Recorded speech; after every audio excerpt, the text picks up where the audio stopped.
Okay, so I need you to stop what you're doing because Sony just released a firmware update for the Sony FX30, which makes it one step closer to becoming one of the best cinema cameras that you can get for its size and its price point. You don't believe me?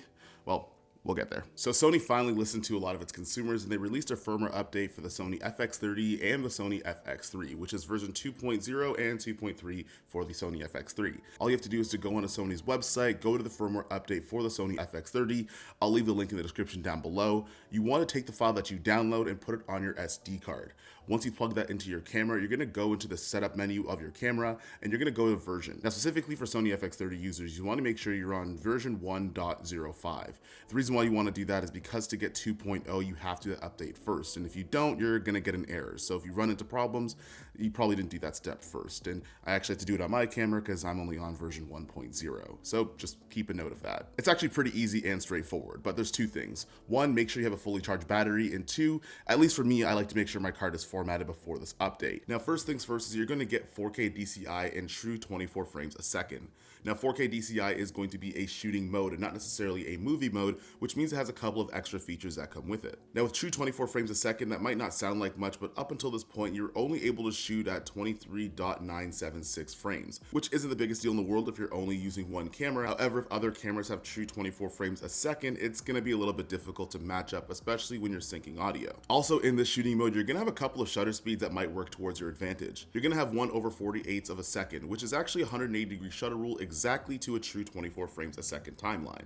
Basically, it's just 1 over double the frame rate you're going to be using. You're also going to have the ability to shoot in 48 frames a second in S&Q mode, which means that your shutter speed is going to have to be 1/96 in order for you to use that and still maintain that 180-degree shutter. You're also going to have a shutter speed option of 1/24. I don't really shoot in less than 24 frames a second, but you could also use that if you want to. Now, you still can't shoot in 60 frames a second using 4K DCI. It's just not in the S&Q mode, and you're going to have to just go into your shooting modes and use that as well. However, you're not going to get 4K 120 frames a second, which isn't necessarily a big deal because you can't get DCI 4K 120 on the Sony FX6 either. So realistically, it's just matching up those shooting modes to those S&Q frame rates. Now, some people might be a little bit frustrated not being able to get shutter angle instead of just working with shutter speeds in this update.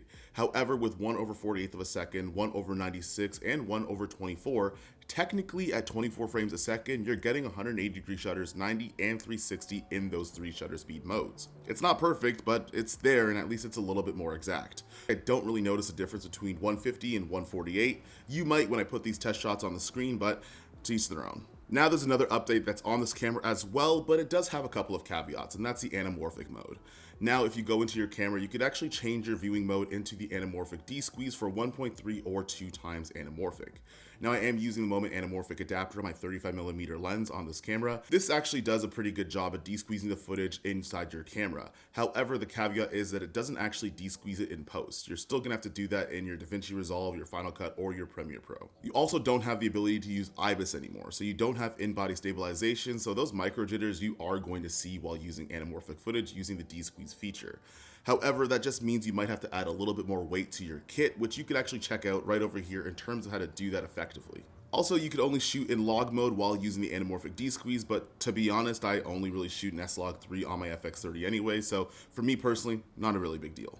Now, those are modes that change some of the image quality that you might have while on the Sony FX30. However, there is one mode that actually makes things a lot easier if you're in multicam situations. You could add something called a camera position. Now, camera positions are going to come in handy, especially for your editors in multi-camera situations. Now you're going to be able to label your A camera, your B camera, your C camera, your D camera, in order for your editor, when they do see it, they know which camera angle is going to be which. This is something that's really handy, especially if you're working with other FX line cameras or you have multiple Sony FX30s while you're on production. All that being said, those are some of the top features that I found in the new version 2.0 for the Sony FX30. And that might ask the question of whether or not I think that all the upgrades make this the ultimate cinema camera. Honestly, not really. However, it does make a camera that was already great in the budget range that it had and gave it even more upgrades to make it that much more useful. I also think what Sony's trying to do is they're trying to actually equate certain things and get everything up to speed. Things like having 4K DCI that's on the Sony FX6 is something that you now have in a camera that's much cheaper than it, which means not only are you going to be able to get some of those features, but if you are on set in a multi-camera situation, you're going to be able to use this camera without having to sacrifice too many things. Now, a lot of things that I like, but there are a couple of caveats in some of these shooting modes. For example, we didn't get shutter angle, which honestly isn't the biggest deal to me. I shoot a lot of 24 frames a second, and just having 1/48 will help maintain 180-degree shutter. But that being said, the fact that a firmware update this big came to a camera at this price point doesn't necessarily eliminate the idea that we might actually get it someday in a future update. On top of that, the anamorphic modes are great. However, I kind of wish it actually baked into some of the footage that you're shooting instead of me having to de-squeeze it in post. I wish I had more options in terms of the de-squeeze factor between 1.3 and 2.0. The reason why is because other anamorphic lenses have other de-squeezing factors. So now I can't use anything that's 1.5, 1.6, or even 1.8, and I'm just going to have to de-squeeze it in post or use my monitor. If I'm just going to get a preview of the de-squeeze footage, I'm usually shooting on a monitor anyways, and I would just use it on there and I wouldn't use it in camera.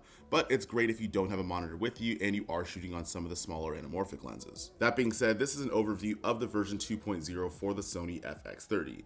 And leave a comment down below. Has this enticed you more into getting this camera? Has it steered you away, or has your opinion remained unchanged?